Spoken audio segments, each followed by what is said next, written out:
Ya! Kita di spot yang lain masih di Lembah Batu, Gunung Bunder, Bogor. Iya. Daripada kemudian suasananya stres, sehari-hari kita di Jakarta dihadapkan pada masalah-masalah kemacetan, belum lagi ditambah Amin Rais yang nyinyir terus. Kali ini di suasana alam yang membuat kita kemudian fresh. Ya kalau Anda mau ke sini, ayo. Gua di Indos nih. Ya, nggak bosan-bosannya mencoba meluruskan statement dari Amin Rais yang dia sengaja membuat framing-framing dan membuat negatif campaign terhadap pemimpin negeri ini, Presiden Joko Widodo, berharap masyarakat dan rakyat kita ini membenci terhadap Presiden Joko Widodo. Namun tak berhasil, gagal total. Iya. Gagal total. Itu adalah ulah Amin Rais yang terus-menerus menghinakan Jokowi. Ulah Amin Rais yang terus-menerus merendahkan Jokowi. Ulah Amin Rais seolah-olah dia orang yang paling hebat, padahal nol.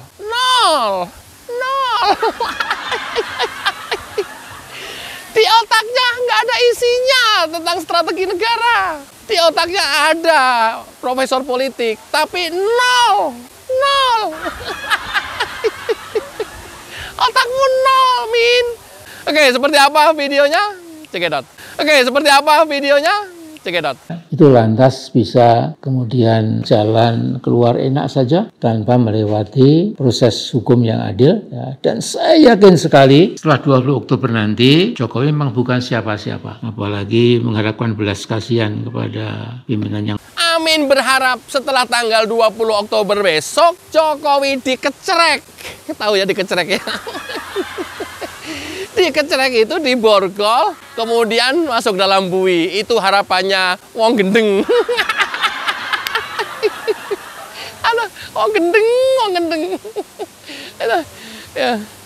Kalau ini berhasil, dia akan dengan riang gembira merayakannya. Jokowi dikecerek tanggal 20 Oktober setelah tidak berkuasa.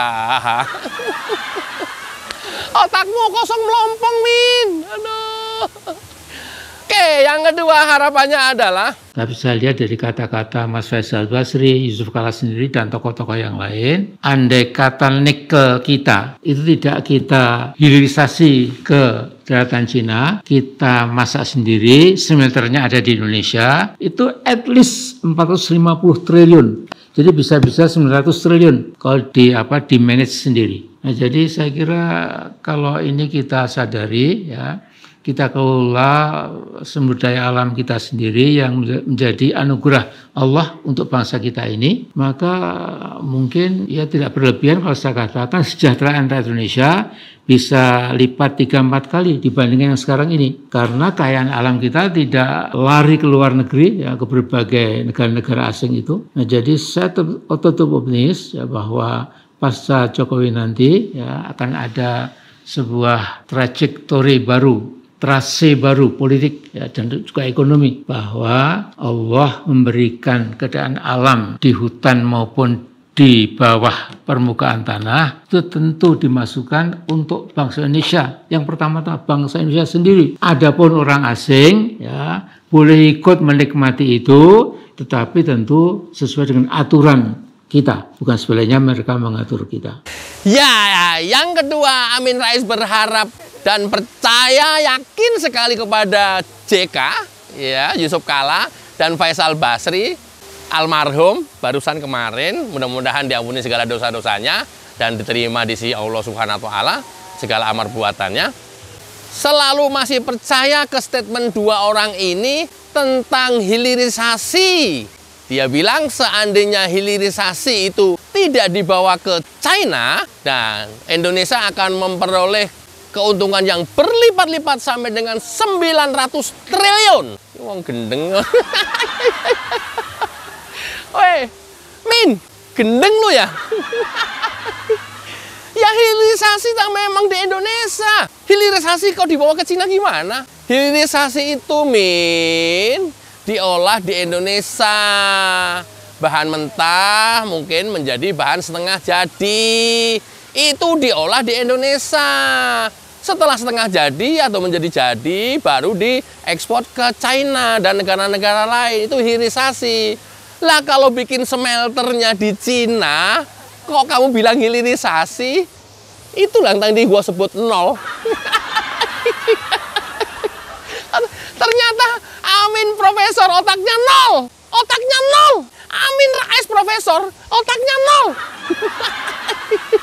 Loh, hilirisasi kok dibawa ke Cina gimana sih? Hilirisasi kok dikerjakan di Cina gimana sih? Otak lu blank ya? Otak lu nol ya? Aduh, gua nggak ngerti nih profesor kayak begini cara berpikirnya. Ya, yang namanya hilirisasi itu ya dibuat di Indonesia, ya, dibikin di Indonesia. Pabrik-pabrik smelternya ada di Indonesia untuk mengolah bahan baku menjadi bahan setengah jadi. Nah, kemudian baru diekspor. Hilirisasi kok seandainya tidak dibawa ke China, udelmu bodong. Halo Amin, otaknya kosong blong. Profesor otaknya nggak ada. Hilirisasi kok dibawa ke Cina gimana sih ente? Aduh, Min. Oke, Amin Rais makin nggak jadi. Nggak jadi. Bagaimana nggak makin sengklek? Coba, Amin Rais ngomong bahwa seandainya kekayaan alam diolah kita sendiri, rakyat Indonesia akan makmur. Udelmu bodong. Min, lu kan udah pernah jadi ketua MPR. Iya, kosong, otak lu kosong, Min ya. Lu kan udah pernah jadi ketua MPR. Kamu mampu berbuat apa? Merebut kekayaan alam. Puluhan tahun sampai 72 tahun kekayaan alam kita dikeruk oleh asing. Kalian diem aja kok. Min? Baru era Jokowi masih bisa direbut kok. Freeport baru bisa dikuasai sekarang kok. Min? Otak lu kosong ya, Min ya? Dulu alasannya undang-undang migas. Nyatanya sekarang era Jokowi bisa dilakukan semuanya. Bisa direbut semuanya. Bertahun-tahun kita hanya bisa menguasai 8% saham Freeport. Baru sekarang 51%. Mungkin sekarang sudah 61%. Lu ngomong apa, Min? Otak lu kosong. Otak lu kosong. Lu ngomong apa? Aduh, sok banget. Udah jadi ketua MPR lu nggak mampu ngapa-ngapain kok.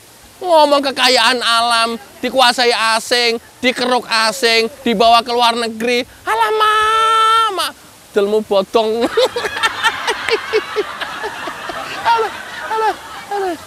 Oke.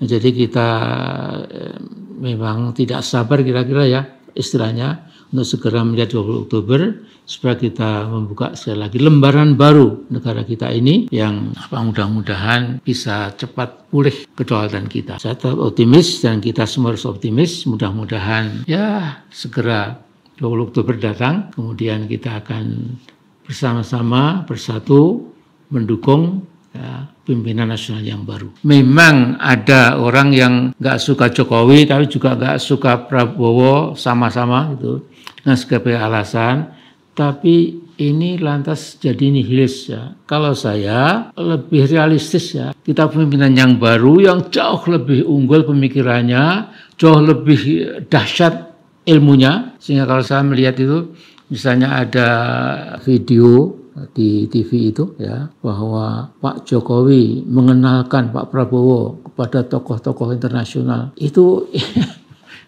menggelikan ya karena dia sudah lebih terkenal dari Pak Jokowi. Puas ya denger Amin Rais? Puas nggak? Puas kan? Selama dia memimpin Indonesia menjadi ketua MPR dulu, waktu itu saham kita Freeport cuma 7% atau nggak 6%. Dia mampu apa? Waktu itu tidak bisa direbut oleh Indonesia karena Undang-Undang Minerba. Alasannya semuanya itu. Alasannya itu. Kalian mampu apa, Min? Min, lu tuh ngomong asal ngomong nggak malu ya, Min ya? Loh, rakyat kan merekam semuanya omongan kamu, Min. Semua direkam perilaku kamu, Min. Alamin, Min. Oke, sekarang setelah era Jokowi habis, Amin mulai kasakusuk menjilat Prabowo. Mungkin berharap Partai Umat bisa masuk ke koalisinya.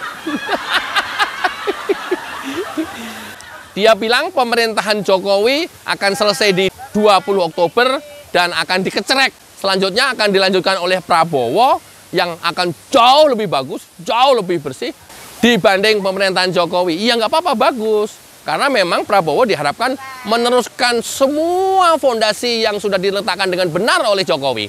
Tapi tidak dengan Amin Rais. Coba ya, kita simak videonya. Bagaimana Amin Rais menjilat Prabowo. Cekidot. Dan maaf, para profesor, orang-orang pinter di mana-mana, ya kan? Yang banyak bicara di podcast-podcast itu. Saya sangat hormat sama Anda memang pinter. Iya. Ternyata Amin Rais tak lebih dari seorang penjilat. Iya.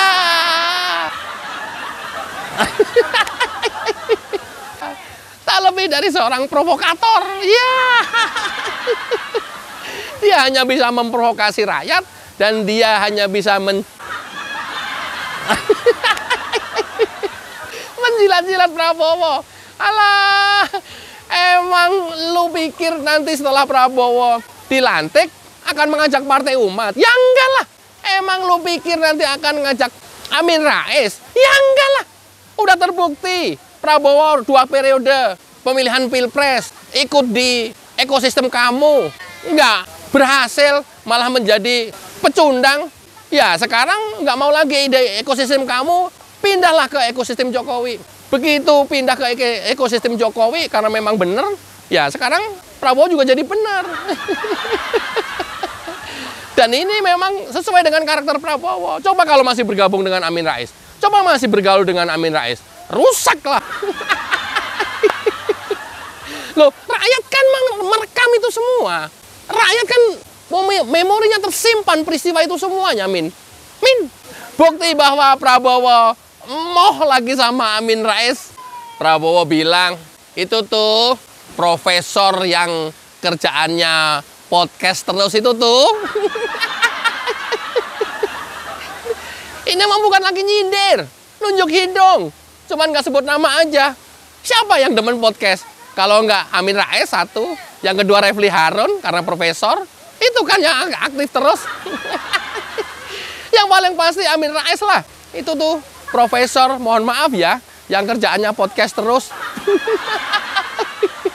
Mengadu domba terus, menghina, merendahkan, mencaci maki, memfitnah terus. Itu Amin Rais. Ya, udah jelas sekarang ya. Mudah-mudahan bermanfaat. Wassalamualaikum warahmatullahi wabarakatuh. Ciao.